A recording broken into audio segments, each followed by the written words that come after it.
আসসালামু আলাইকুম। Easy learning for জুনিয়র্সের পক্ষ থেকে সকলকে শুভেচ্ছা ও স্বাগতম। আজকে আমরা অষ্টম শ্রেণীর বাংলা বিষয়ের তোমাদের অর্ধবার্ষিক পরীক্ষার জন্য কিছু নমুনা প্রশ্ন দেখে নিব। আজকে আমরা অধ্যায় 1 প্রয়োজন বুঝে যোগাযোগ করি এর প্রশ্ন এবং এর সাথে উত্তরগুলো দেখে নিব। আর পরবর্তী ভিডিওতে তোমাদের জন্য বাংলার যে বাকি অধ্যায়গুলো রয়েছে সবগুলোর সংক্ষিপ্ত প্রশ্ন, ব্যাখ্যামূলক প্রশ্ন এবং তার সাথে উত্তরগুলো দিয়ে দিব। তোমরা আমাদের সঙ্গেই থাকবে। আর বাংলা ছাড়াও অন্যান্য যে বিষয়গুলো রয়েছে প্রত্যেকটি বিষয়ের উত্তর দিয়ে দেওয়ার চেষ্টা করব। তো চলো আমরা আমাদের প্রশ্ন এবং উত্তরে চলে যাই। আমাদের প্রথমে সংক্ষিপ্ত প্রশ্ন রয়েছে যে যোগাযোগের উদ্দেশ্য বলতে কি বুঝো? উত্তরটি হচ্ছে কোনো পরিস্থিতির পরিপ্রেক্ষিতে মূল বিষয়টি উপযুক্ত ব্যক্তি বা প্রতিষ্ঠানকে জানাতে হয়, তাই হলো যোগাযোগের উদ্দেশ্য। যেমন অপরিচিত শিশু পাওয়ার পরিস্থিতিতে সংবাদ বা তথ্যটি প্রচার করা। পরিস্থিতির মূল বিষয়ই হলো অপরিচিত শিশুর সন্ধান পাওয়ার তথ্যটি প্রচার করা, আর তথ্যটি প্রচার করাই হলো যোগাযোগের উদ্দেশ্য। এরপরের প্রশ্ন হচ্ছে যোগাযোগের ক্ষেত্রে কোন বিষয়গুলোর প্রতি লক্ষ্য রাখতে হয়? উত্তর হচ্ছে যোগাযোগের ক্ষেত্রে কিছু বিষয়ের প্রতি লক্ষ্য রাখতে হয়, যেমন ব্যক্তির বয়স ও সম্পর্ক বিবেচনায় রাখা, অপ্রয়োজনীয় কথা বলা থেকে বিরত থাকা, যার সাথে কথা হচ্ছে তার চোখের দিকে তাকিয়ে কথা বলা, যে ব্যক্তির সাথে কথা হচ্ছে তার শারীরিক ও মানসিক অবস্থা বুঝে কথা বলা, কোনো বিষয় নিয়ে আলোচনার সময় ব্যক্তির সাথে বয়স ও সম্পর্ক বুঝে সম্মান করে কথা বলা। পরবর্তী প্রশ্ন হচ্ছে অপারেশন কদমতলী গল্পটি বাংলাদেশের ইতিহাসের কোন সময়ের সঙ্গে সম্পর্কিত? উত্তরটি হচ্ছে অপারেশন কদমতলী গল্পটি বাংলাদেশের মুক্তিযুদ্ধের ইতিহাসের সময়ের সঙ্গে সম্পর্কিত। এইটা হবে না। এরপরের প্রশ্ন হচ্ছে এ ধরনের কোনো গল্প কি কেউ আগে পড়েছো? পড়ে থাকলে সেটি কি নিয়ে এবং কার লেখা? উত্তর হচ্ছে এ ধরনের মুক্তিযুদ্ধ বিষয়ক গল্প কলিমদ্দি দফাদার পড়েছি।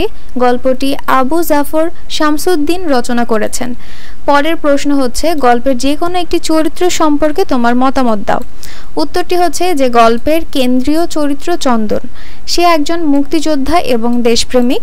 সরাসরি সম্মুখ যুদ্ধে অংশগ্রহণ না করলেও গেরিলা যোদ্ধাদের সংকেত দিয়ে সে যুদ্ধে ভূমিকা রেখেছে। মুক্তিযুদ্ধের শুরু থেকেই তার পাড়াকে লোকশূন্য হতে দেখেছে। ট্রানজিস্টরে দেশ নিয়ে আলোচনা হতে শুনেছে, তাই তার মনে দেশপ্রেম জাগ্রত হয়েছে এবং সে পরোক্ষভাবে যুদ্ধে অংশগ্রহণ করেছে। এরপরের প্রশ্ন হচ্ছে যে বাইরে জরুরি অবস্থা অন্ধকার বলতে কি বোঝানো হয়েছে? এর উত্তরটি হচ্ছে মুক্তিযুদ্ধের সময় পাকিস্তানি সরকার জরুরি অবস্থা জারি করে সারা দেশে পাকিস্তানি সেনা নামিয়ে দেয়। তারা সারা দেশে মানুষের ওপর তাণ্ডব ও ধ্বংসযজ্ঞ চালায়। তখন থেকে এলাকার চিত্র পরিবর্তন হতে শুরু করে। সন্ধ্যা হতেই এলাকা লোকশূন্য হয়ে পড়ে।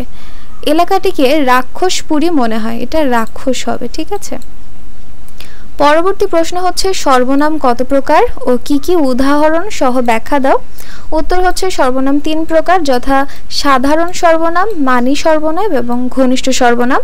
আর 3টির আলাদা করে উদাহরণ দেওয়া রয়েছে, যে তুমি আমার বন্ধু এটা সাধারণ সর্বনাম, আপনি আমার শিক্ষক মানি সর্বনাম এবং তুই আমার ছোট ভাই ঘনিষ্ঠ সর্বনাম। এরপরে 8 নম্বর যে প্রশ্নটি রয়েছে, এখানে তোমাদের কিছু বাক্য দেয়া রয়েছে, এগুলো কোন সর্বনাম বা কি ক্রিয়ারূপ এবং একটা করে তোমার বাক্যটি কেমন হবে সেটা ব্যাখ্যা করতে হবে। তো প্রথমে রয়েছে ও ভাই তুমি এখানে কি করছো? এইখানে কোন ধরনের সর্বনাম ব্যবহার করা হয়েছে? এখানে আমরা দেখতে পাচ্ছি তুমি, তার মানে সাধারণ সর্বনাম। এরপর বলেছে মানি সর্বনামের প্রয়োগে বাক্যটি কেমন হবে? মানি মানে সম্মানী বা আপনি করে বলতে হবে, তাহলে তখন বাক্যটি হবে যে ও ভাই আপনি এখানে কি করছেন। আর এটাকে যদি আমরা ঘনিষ্ঠ সর্বনামে প্রয়োগ করি তখন হয়ে যাবে যে ও ভাই তুই এখানে কি করছিস, ঠিক আছে। এরপরের প্রশ্ন হচ্ছে সুমনা গান গাইছে। এই বাক্যটি কোন ধরনের ক্রিয়ারূপ ব্যবহার করেছে? তার উত্তর হচ্ছে সাধারণ ক্রিয়ারূপ।